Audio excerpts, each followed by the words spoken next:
Welcome to the Stirring the Gumbo Pot podcast, the podcast about the history, the culture, and the accomplishments of Black people. This podcast aims to inspire, educate, empower, and celebrate the lives of Black folk. I am your host, the Cajun Peach, and thank you for tuning in.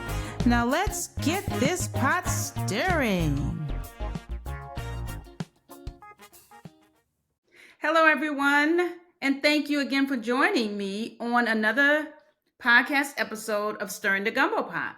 Today, we are at the halfway mark of our month-long tribute to, I'm going to say, Black women. It's Women's History Month, and I have partnered with Ms. Valerie Jefferson of the Women of Action, ATU Union, Amalgamated Transit Union chapter here in New Orleans. And she and I have dedicating a whole month to women. And so she has another special guest for us today. And I'm going to allow Ms. Valerie to introduce her. Hello, everyone. I am so happy that you are here joining us today.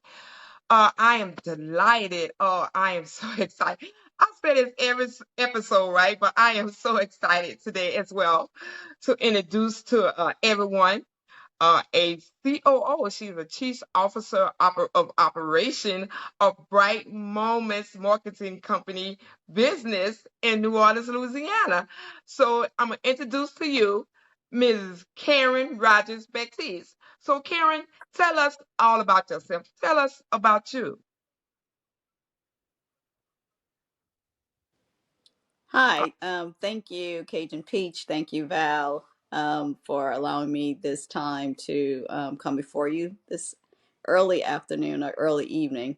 My name is Caryn Rogers-Battist, native New Orleanian. Went to high school at McMain. You know, we always have to say what high school we went to, being from New Orleans. Went to school in Lafayette, came home after graduating with a bachelor's degree in business and specializing in marketing. And I have been fortunate enough to work in the area of marketing my entire career. I am, of course, a Christian first. I thank God for that. Been a member of Franklin Avenue Baptist Church since 1995. Started off in the old building, the first one, then the renovated one, and then now we are off of Service Road. But in between that, worked at Pizza Hut for about 16 years, handling all their marketing before I went and started working for the family business, which is Bright Moments, which is an ad agency, family-owned business that's been around for about 40 years. This year makes 40 years. We're celebrating as a small Black-owned advertising firm here in New Orleans. I am also active on several boards, which are intentional, the Jazz and Heritage Foundation Board, as well as the Audubon Institute Board. And then I am married to Todd Anthony Battist. And the reason why I say that, because I got married later in life. I have no kids, but I have an amazing niece and nephew who I am so proud of. Thank you, Caryn. Also, the next thing that's very important, especially as a female, then as an African American female, but we just gonna say as a female, do you see any difference from your experience? I'm glad you did tell us about your education because that's very important as well. So, but from your experience working from Pizza Hut's management team, moving to Bright Moments, do you see a difference between the female and the male in the business industry in the workplace? Absolutely. Most workplaces are male dominant.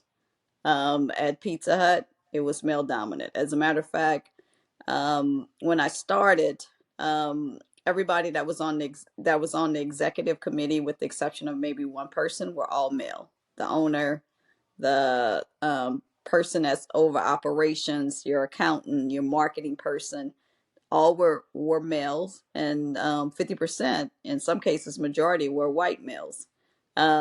So any place that you go, if you look around in the workforce is a male dominant place. And then through behavior, when you interact with people, even in the workplace, and the reason why it seems like there's such a difference, like as far as how women are treated, is because men will relate to women the way that they see a woman and how they grew up in their life, home, how they grew up at home, how they interact with their wives, their significant others, and stuff like that. It is no different.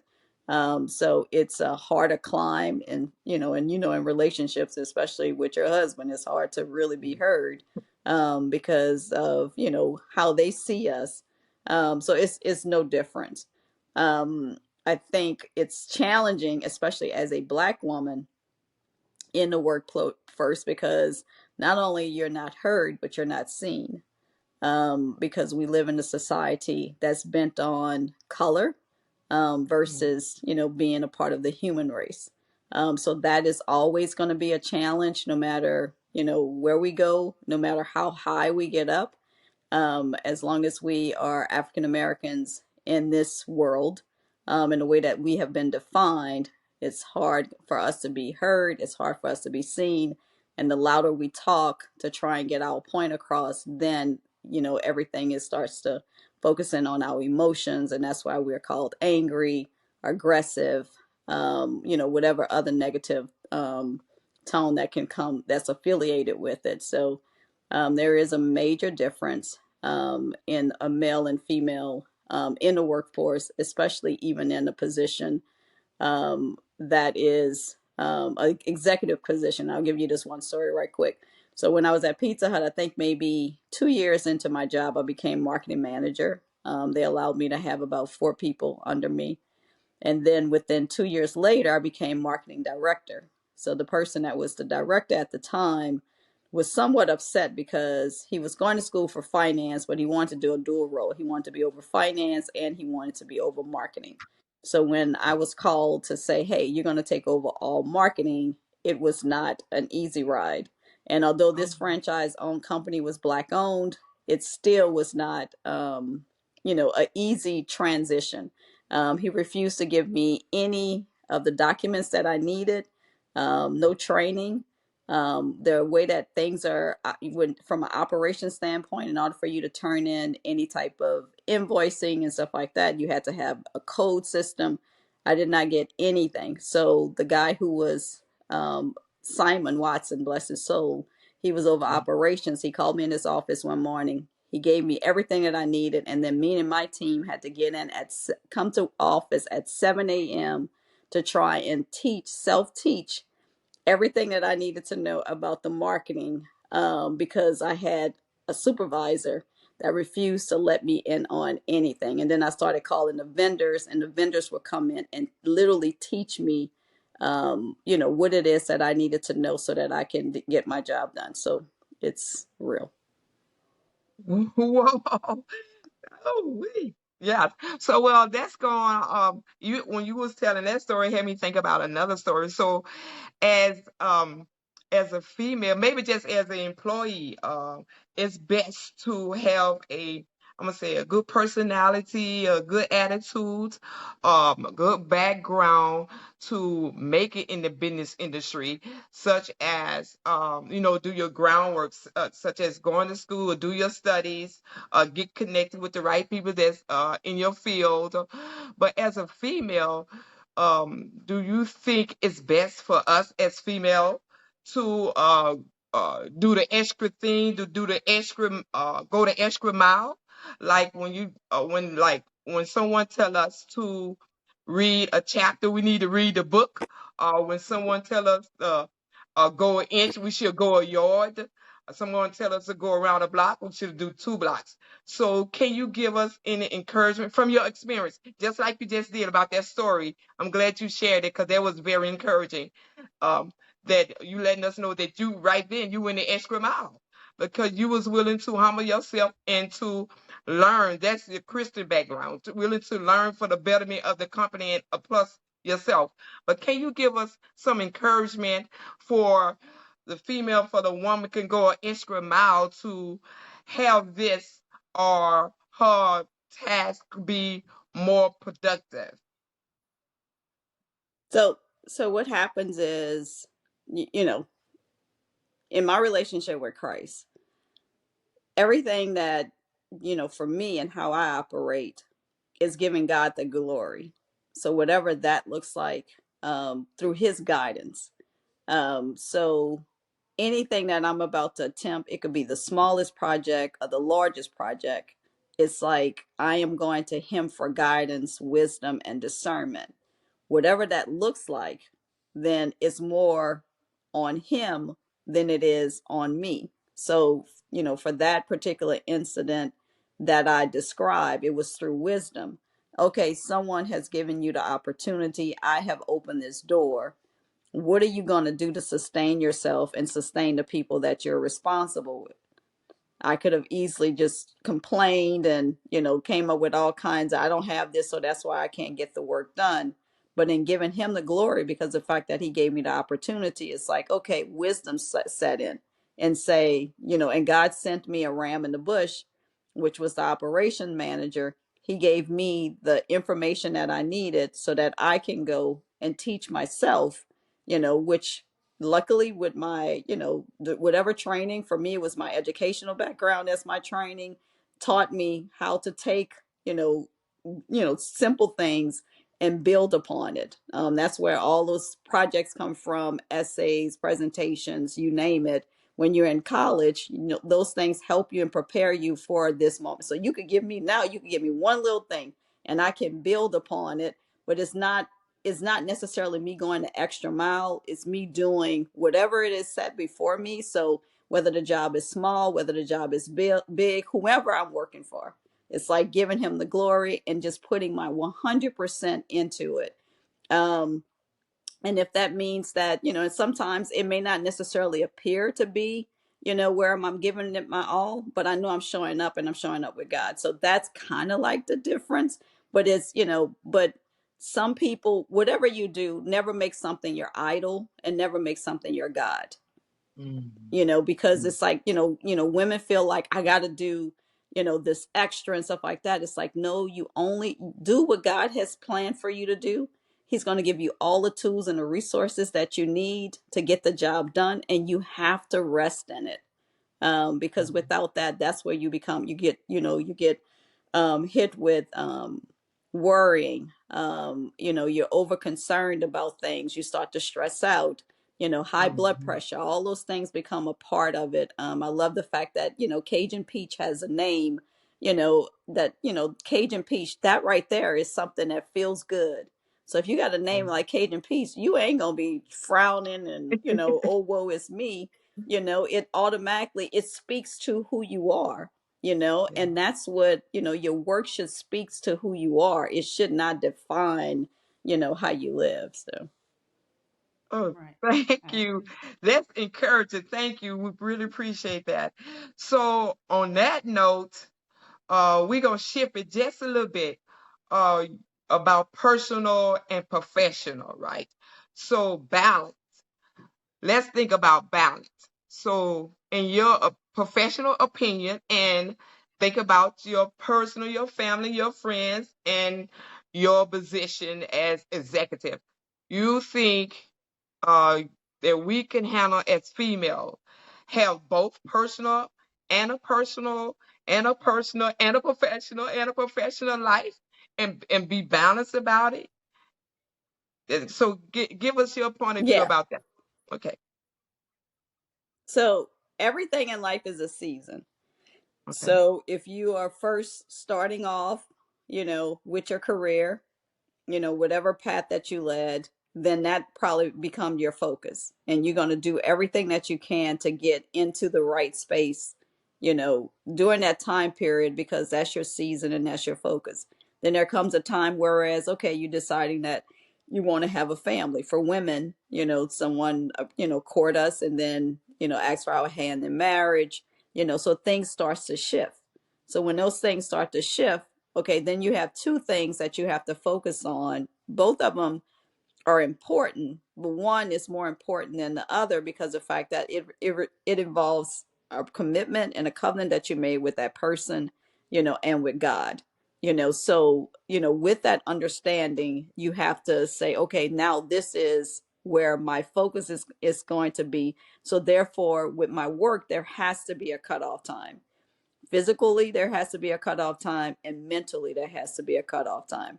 And then you start adding kids. When you add kids, then it's like, okay, you still have to keep your husbands first. You have to make sure that the kids are taken care of, and then you have the job. So it's like for a woman, it's three areas, especially if they're a working woman, that they always have to be, conscious of. So when is it time for me? That's why women love going to the salon, or they love going to get their nails done. As long as you have at least an hour or two in your day, or sometime over the weekend, whereas I call it like a mental download, where you just take time to do nothing and you just allow somebody to do something simple for you, just to help you in balancing. And then you go to another season where the kids are gone, the husband is into his thing, the job is, what the job is and stuff like that. And then you seem like you're starting to have a little bit more time for yourself. And then probably at that time, you're starting to do things with your church more, or you're sitting on, boards that you might have been appointed to and stuff like that. So everything is in a season, but you have to understand, like, what defines me in my life outside of work. Work doesn't define me, but I decided that I want to get married. My husband and I, that's very important. My kids are very important. And the things that I do to help me mentally to download, to make sure that I can be good to all those people, is also so important. So, it's a balance, but, you have to control the narrative. Oh, thank you. Now that was professional and well said. Because when you were speaking, I was thinking about, you do all things decent and in order, right? You study, show yourself approval, but at the same time, you have to be kind to people and be professional. If you want a person to be kind to you, you have to be kind to the other person, right? But at the same time, though, you're representing our creator, that's God Himself. So thank you for being a Christian professional. Well said and well done. We are almost at the end of this episode. Oh, time has passed by so fast. But since we're at the end, Miss Baptiste, I really appreciate it if you tell the audience some encouraging word, like you've been doing the whole time. You've been doing this the whole time. But give us something that we can think on and meditate on, because we are valuable. We are female. We are valuable. My mom tell me, listen to this. My mom tell me that the man is the head, but we are the neck, right? That means the neck turns the head. I need to throw that out. That's old school, my mom. All right. So thank God I for love it. mama. So, but in your in your God-given gift as a professional and as a wife, as the number one auntie TD in the world, can you tell us can you tell us something that we can meditate on and give us encouraging when we're in that dark place? So each of us are given an assignment. And I just learned this recently, with this class that I'm taking, this Bible study. So each of us are given an assignment. And in order for us to be successful with the assignment, our character has to be aligned. If our Mm, character is not aligned, we're going to make it to the top, because our talents will never go away. God has given us a gift. And it's not, no one can take it away. We can sit on it, so we all have a gift. So often we see people do extremely well and their talent is just soaring. And then the next thing you know, the fall from grace. And, mm, I've learned, and that's because the character did not align with the assignment. And in order mm, for us to be in alignment, it depends on how we build our character. And building that character is through our relationship with Christ, through mm, prayer, through Bible mm, study, attending mm, church. worship service, being in a group of women that are praying women that encourage you, knowing God's word, understanding his promises.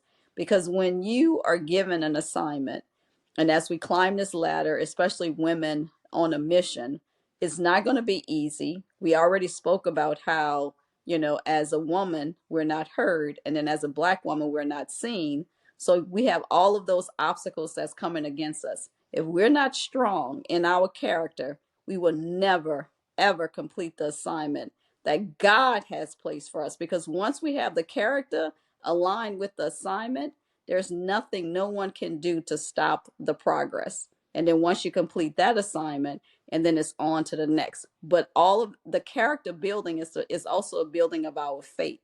And our faith help us sustain just about anything that come against us.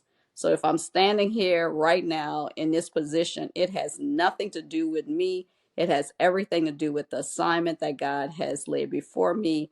And it's been years of him building my character so that I can stand and sit before you.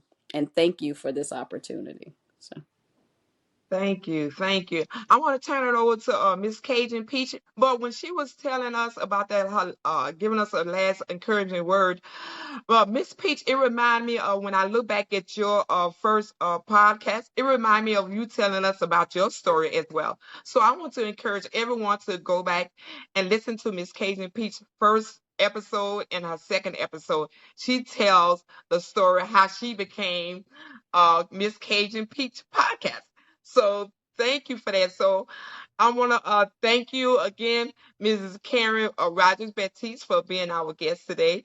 You was very encouraging, very empowering, and enlighten us and let us know that we are valuable. We need to put God first. And when you said that, it made me think about my 3 hours. My 3 hours is release, relax, and rejoice. And I do all of that in Jesus. So I'm gonna thank you again, Miss Baptiste, and I'm gonna turn it over to Miss Cajun Peach. And I thank you again, Miss Cajun Peach, for sponsoring the Women Caucus. We really appreciate you. Thank you. Yeah. You're quite welcome, Valerie, as always. And to just go back to you throwing it to me and my first episode, my story of how I got here was really kind of, it was a challenge, I think, but I was just tired of being stuck and not lining up, like Caryn said, with who I really am, my purpose in life. And my purpose in life was not to, I don't think, be an administrator or a grants manager or any of that, right? So something in my soul just kind of burns, like you have to get out and you have to live your passion. And so I said, that's it. This is the year. I'm gonna get out there and do it. But you have to be intentional, right? It has to be intentional because a lot of us, many of us, we settle and we just kind of relax and we get comfortable in our daily lives and in our careers. And you get stuck like that, especially if you have a passion to do something else. And so I just encourage, like I always do, women to not settle and to live your life with intention and purpose, and see where it takes you. You never know. Get out there and be fearless and be the best version of yourself that you can be. So that's it. That's my take on the conversation that we had today. Thank you so much, Miss Caryn, for joining us Thank on you. this episode of the Stir in the Gumbo Pot. Like I said, this is the halfway mark of our Women's History Month tribute. And we've got one more. This is the third of four parts. Yes. Next episode, we're going to be talking about women's mental health. Yes. So I hope everybody tunes in for that episode coming next week. And that's it. Thank you guys for joining us. And everybody stay blessed. Bye. Bye. Well, it's poetry time. Today's poem is Still I Rise by Dr. Maya Angelou. You may write me down in history with your bitter, twisted lies. You may trod me in the very dirt, but still, like dust, I'll rise. Does my sassiness upset you? Why are you beset with gloom? 'Cause I walk like I've got oil wells pumping in my living room? just like moons and like suns with the certainty of tides, just like hopes springing high, still I'll rise. Did you want to see me broken? Bowed head and lowered eyes? Shoulders falling down like teardrops weakened by my soulful cries? Does my haughtiness offend you? Don't you take it awful hard, 'cause I laugh like I've got gold mines digging in my own backyard. You may shoot me with your words, you may cut me with your eyes, you may kill me with your hatefulness, but still like air I'll rise. Does my sexiness upset you? Does it come as a surprise that I dance like I've got diamonds at the meeting of my thighs?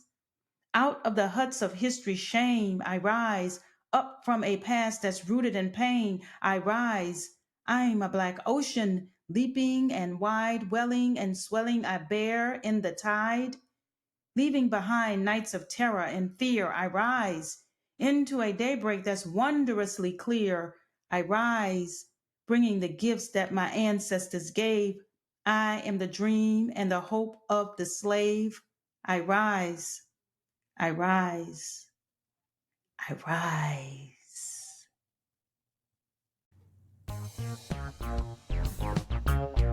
Well, that wraps up another episode of the Stirring the Gumbo Pot podcast. I really appreciate you all listening in and for being a supporter of the show. So in the spirit of Don Cornelius, I wish you all love, peace, and gumbo.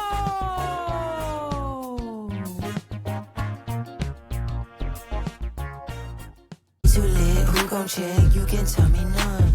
Boss mode in effect, and my money long. If you ain't talking money, don't talk to me.